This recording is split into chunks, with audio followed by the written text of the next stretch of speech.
साजिया सबेवा राउर देखी रहिया। शिवजी साजिया सबेवा राउर देखी रहिया।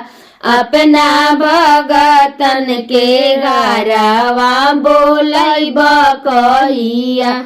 अपना भगतन के घरवा बोलैब कहिया।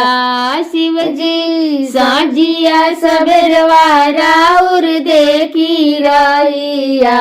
शिवजी साजिया सबेरवा राउर देखी रहिया। अपना भगतन के घरवा बोलैब कहिया। अपना भगतन के घरवा बोलैब कहिया। गंगा जी के पानिया से चरण धोआई।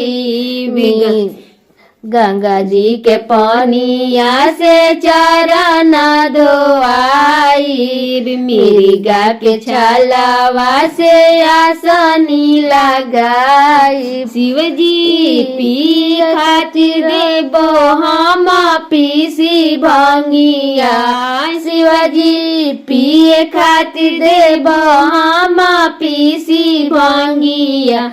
अपना भगतन के घरवा बोलैब कहिया।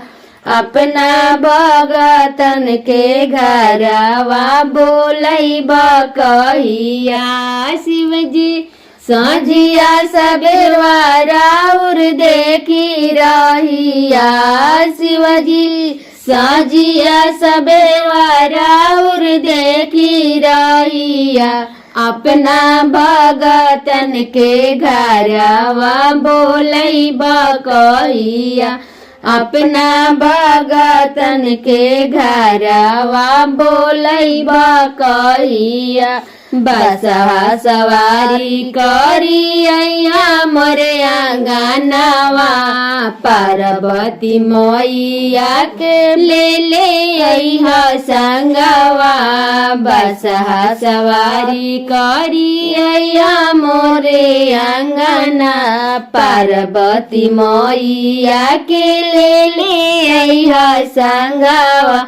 शिवजी फेरी ना नजरिया हमरे बेरिया। शिवजी फेरी ना नजरिया हम पे का बेरिया। अपना भगतन के घरवा बोलैब कहिया। अपना भगतन के घरवा बोलैब कहिया। शिवजी साझिया सबेरवा राउर देखी रहिया। शिवजी साझिया सबेरा राउर देखी रहिया। अपना भगतन के घरवा बोलैब कहिया। अपना भगतन के घरवा बोलैब कहिया। हमरा के देब शिवजी 16 हो सिंगारवा। चमकत रहे हरदम मांगी के से नूरावा। हमरा के देब शिवजी 16 हो सिंगारवा। चमकत रहे हरदम मांगी के से नूरावा। शिवजी गोदी में ललनवा मांगी कर जोरिया। शिवजी गोदी में ललनवा मांगी कर जोरिया। अपना भगतन के घरवा बोलैब कहिया।